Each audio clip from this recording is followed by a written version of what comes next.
जानलेवा हो सकती है। जनवरी आने वाली है और बताया जा रहा है कि ये जो चीन में हालात है, अगर नहीं संभले तो हालात खराब भी हो सकते हैं। चीन में अभी भी लाशें पटी हुई है, आप देख रहे हैं, जहां तक नजर जाएगी आपको लाशें ही लाशें नजर आएंगी। चीन में अभी पीक नहीं आया, तब हजारों जानें रोज जा रही है। अगली तस्वीर दिखाइए जरा, ये आप देख रहे हैं एक और चीन की तस्वीर, अभी भी हजारों जानें जा रही है। अभी संक्रमण का जो दर है वो बढ़ चुकी है, लाखों मरीज रोज सामने आ रहे हैं कोरोना संक्रमण के। अब चीन का ये जो कोरोना है, जनवरी भारत के लिए इंपॉर्टेंट है, 40 दिन बहुत सतर्क रहने की जरूरत है, हालात खराब हो सकते हैं। अगली तस्वीर दिखाई, क्योंकि भारत में स्थिति यह है कि यहां भी बाजारों में उतनी भीड़ है, लोग उसी तरह बाजारों में निकल रहे हैं। और दूसरी चीज कि अब 31 आ रहा है, नया साल आ रहा है, नए साल में लोग बाहर निकलेंगे घूमने के लिए, तो सावधानी बरतनी जरूरी है। क्योंकि मैं आपको बताऊं कि टूरिस्ट डेस्टिनेशन पर भारत में बहुत ज्यादा भीड़ हो रही है। एक्सपर्ट कह रहे हैं 40 दिन जरूरी है, जनवरी जानलेवा भी हो सकता है। ये क्यों कह रहे हैं, ये मैं आपको दिखा रहा हूं। देखिए, जिनपिंग को आप देख रहे हैं, कोरोना छिटक छिटक के गिर रहे हैं, ऐसे ही चारों तरफ कोरोना छिटक छिटक के जा रहे हैं। देश के लिए जनवरी जानलेवा है, भारत के लिए कोरोना पर अगले 40 दिन बहुत गंभीर बताए जा रहे हैं। एक्सपर्ट्स मानते हैं कि चौथी लहर भी आ सकती है। भारत में 3 लहर आ चुकी है, चौथी लहर भी आ सकती है। पूर्व एशिया में मामले बढ़ने पर 35 दिन में भारत में लहर आ जाती है, यानी पूर्व एशिया में मामले बढ़े तो भारत में 35 दिन में दिखने लगता है। चीन के साथ अमेरिका, जापान में भी संक्रमण बढ़ गए हैं। जापान में बुधवार को 415 लोगों की मौत हो गई है, जो कि एक दिन में मौत का अब तक का सबसे बड़ा, सबसे ज्यादा आंकड़ा। 3 लहरों में, अगर मैं बताऊं, 3 लहरों में सामने आया, मामले धीरे धीरे बढ़ते गए। पहली लहर देखिए, अगर आपको याद हो, पहली लहर 2020 में आई थी। पहला केस 30 जनवरी को केरल में आया था भारत में। पहली लहर का जो पीक है 17 सितंबर को आ गया था, यानी पहली लहर में पीक आने में 6 महीने लगे थे। और उसके बाद इस दिन 98,000 नए मरीज भारत में सामने आ गए थे। 10 फरवरी को पहली लहर कमजोर हो गई थी, सितंबर में पीक था, फरवरी में कमजोर हो गई थी। करीब 377 दिनों तक पहली लहर चली थी। उसके बाद करीब 1 करोड़ से ज्यादा लोग संक्रमित हुए, 1,55,000 जानें भारत में गई थी। दूसरी लहर याद कीजिए, दूसरी लहर 2021 में आई, मार्च से ही संक्रमण में तेजी आनी शुरू हो गई थी। दूसरी लहर में अप्रैल और मई में दूसरी लहर चरम पर पहुंच गई थी। कितने दिन में?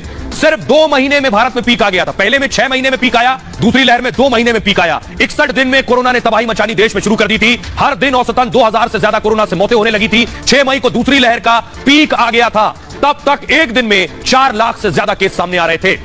ये दूसरी लहर थी। अब तीसरी लहर देखिए, 2021 में 27 दिसंबर को शुरुआत हुई तीसरी लहर की। 21 जनवरी को इस लहर का पीक आ गया, यानी 27 को शुरू हुई दिसंबर में और जनवरी में पीक आ गया, कुछ दिनों में पीक आ गया। इसीलिए कहा जा रहा है चौथी लहर का पीक बहुत तेजी से आ सकता है। तीसरी लहर में 3,47,000 मामले 21 जनवरी को सामने आ गए थे और इसके बाद संक्रमण दर का कम होना शुरू हुआ था। एक महीने में 50 लाख नए मरीज सामने आए थे। इस दौरान 10,465 लोगों की मौत हुई थी। अब 40 दिन में कहा जा रहा है भारत के लिए बहुत इंपॉर्टेंट है और इन 40 दिन में यानी जनवरी जानलेवा हो सकता है। इसीलिए आपसे कह रहा हूं, अब सुनिए जरा, एम्स के महामारी एक्सपर्ट है संजय राय, उन्हें सुनिए। इंडियन ट्रेजेक्टरी की मैं बात करूं कि आगे क्या है, सो बहुत ही अनलाइकली है कि कोई बहुत ही बड़ा वेव आके हमें परेशान करने वाला है। नंबर ऑफ केसेस के हो सकते हैं, नंबर ऑफ हॉस्पिटलाइजेशन बढ़ जाए, डेथ बढ़ जाए, क्योंकि आज की डेट तक जो भी हमारे पास एविडेंस है कि जिनको नेचुरल इन्फेक्शन हो गया वो अच्छे समय तक प्रोटेक्टेड है, लंबे समय तक प्रोटेक्टेड है और बेटर प्रोटेक्टेड है। तो और जिस तरीके से इन्फेक्शन सेकंड वेव में हुआ था, उसके बाद ओमिक्रॉन इस साल जनवरी में आया। जो भी हमारे सीरो सर्वे थे सेकेंड वेव के बाद ही बता रहे थे कि करीब 68% पॉपुलेशन कंट्री लेवल पे, कुछ स्टेट में 80 to 90% तक हो चुका था इन्फेक्शन। उसको देखते हुए कहा जा सकता है कि हम बड़ी अच्छी स्थिति में। लेकिन खतरा कहां से, ये मैं आपको बताने जा रहा हूं। चीन कोरोना एक्सपोर्ट कर रहा है, चीन फ्लाइट के जरिए कोरोना भेज रहा है, इसलिए सबसे पहला खतरा चीन से आने वाले पैसेंजर है। ये मैं क्यों कह रहा हूं, क्योंकि चीन ने कई ऐसी फ्लाइट्स भेजी हैं, आपको बताऊं। उन फ्लाइट में जब लैंड हुई दुनिया के देशों में तो आधे लोग कोरोना पॉजिटिव थे। देखिए इस रिपोर्ट में, चीन ने यूरोप में एक बार फिर कोरोना बम फोड़ दिया है। चीन एक बार फिर दुनिया में कोरोना एक्सपोर्ट कर रहा है। 2023 में चीन ने फिर दुनिया को तबाह करने का प्लान बना लिया है। दरअसल चीन से इटली के मिलान जा रही 2 फ्लाइट में यात्री कोरोना पॉजिटिव पाए गए। एक फ्लाइट के 92 यात्रियों में से 35 यात्री कोरोना पॉजिटिव पाए गए हैं। चीन की दूसरी फ्लाइट के 120 यात्रियों में से 62 यात्री कोविड पॉजिटिव पाए गए हैं। इतना ही नहीं, कोरोना किंग जिनपिंग ने चीनी नववर्ष पर विदेश जाने के लिए लाखों लोगों को वीजा जारी करने का फैसला किया है। इससे पूरी दुनिया में कोरोना फैलने का खतरा मंडराने लगा है।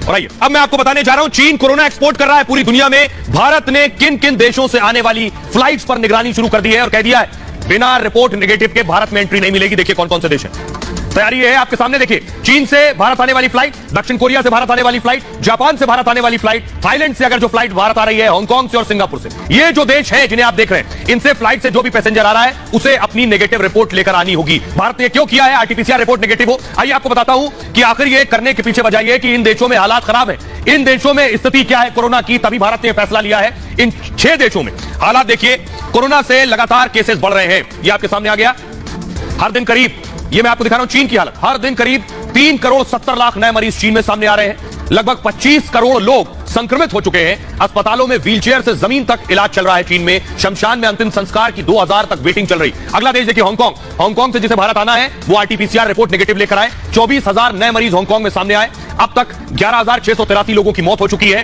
5 लाख से अस्पतालों में मरीज है, 5 लाख से ज्यादा। करीब 23 लाख नए मरीज सामने आए हैं जापान में और अब तक 56,648 कोरोना मरीजों की मौत हो गई है। 78 लाख से ज्यादा मरीजों का इलाज जारी। अगला देश है साउथ कोरिया। साउथ कोरिया से अगर आ रहे हैं तो आरटीपीसीआर रिपोर्ट नेगेटिव लानी होगी। 71,000 से ज्यादा नए मरीज साउथ कोरिया में। अब तक 32,000 से ज्यादा मौत हो चुकी है। 11 लाख मरीजों का इलाज जारी है साउथ कोरिया में भी। लेकिन भारत ने क्या कदम उठाए हैं? जो लोग विदेशों से आ रहे हैं, जो लोग कोरोना लेकर भारत में लैंड हो रहे हैं, उन्हें क्या करना है ये मैं आपको दिखाता हूं। ये देखिए जरा, ये आप देख रहे हैं चीन समेत 6 देशों से